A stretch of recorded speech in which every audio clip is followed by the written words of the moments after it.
Levítico capítulo 16, nós vamos falar aqui do dia da expiação, que a partir então deste capítulo começa a ser algo institucional.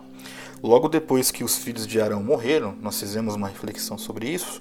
Então o Senhor ele diz a Moisés o seguinte: olha, você vai falar o seguinte para Arão. Ele não pode entrar de qualquer jeito no local mais interno do tabernáculo, né? Ele não vai chegar lá de qualquer jeito. Então, na decorrência do capítulo 16 do livro de Levítico, você vai ver que então Deus ele orienta como é que deve ser feito um sacrifício pelo próprio sumo sacerdote, pelo próprio Arão, que era também pecador como as pessoas, como um ser humano comum, e também era sendo colocado o sacrifício pelo povo. Então, antes de entrar para oferecer ali o sacrifício, havia então a necessidade de se pedir o perdão e de fazer um sacrifício para absorver esse pecado, tanto do sumo sacerdote quanto do povo. E neste capítulo, então, Deus ele diz o seguinte: olha, uma vez por ano vocês vão ter que fazer esse ritual. Então, uma vez por ano haveria esse dia da expiação.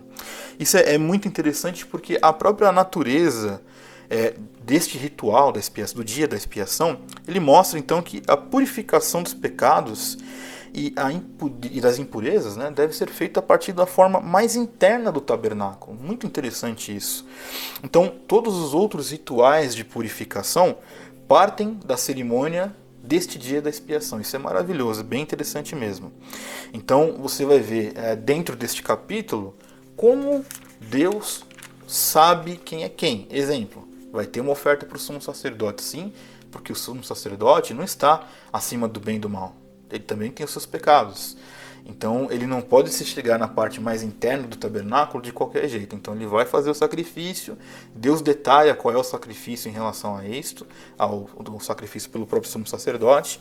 E aí depois Deus continua a partir do versículo 15 dizendo: olha, vai matar o bode de oferta pelo pecado que este será para o povo. Então, vai dando todas as linhas de orientação. E aí no versículo 29, que esta é a grande questão, chega lá e diz assim: olha, isto lhe será por estatuto perpétuo. Ou seja, vocês vão ter que fazer isto. No resumo da ópera, vai ser uma vez por ano. Vocês vão ter que fazer aqui o dia da expiação, para que vocês tenham os seus pecados perdoados e que vocês então possam fazer o ofício sacerdotal ou possam levar as ofertas diante do Senhor perdoados. Então, sempre houve e sempre haverá na história da humanidade a necessidade de um perdão.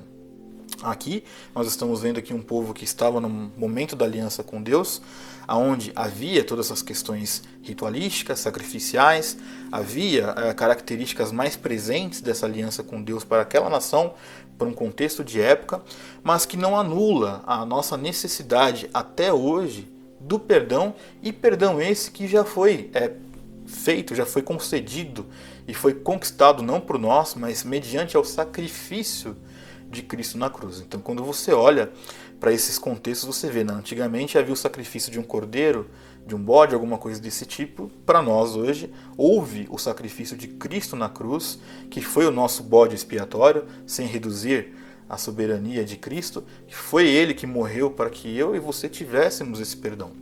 Então, para este perdão, houve sim a necessidade de um sacrifício, da mesma forma a qual Deus estava aqui disciplinando o povo da aliança aqui de Israel.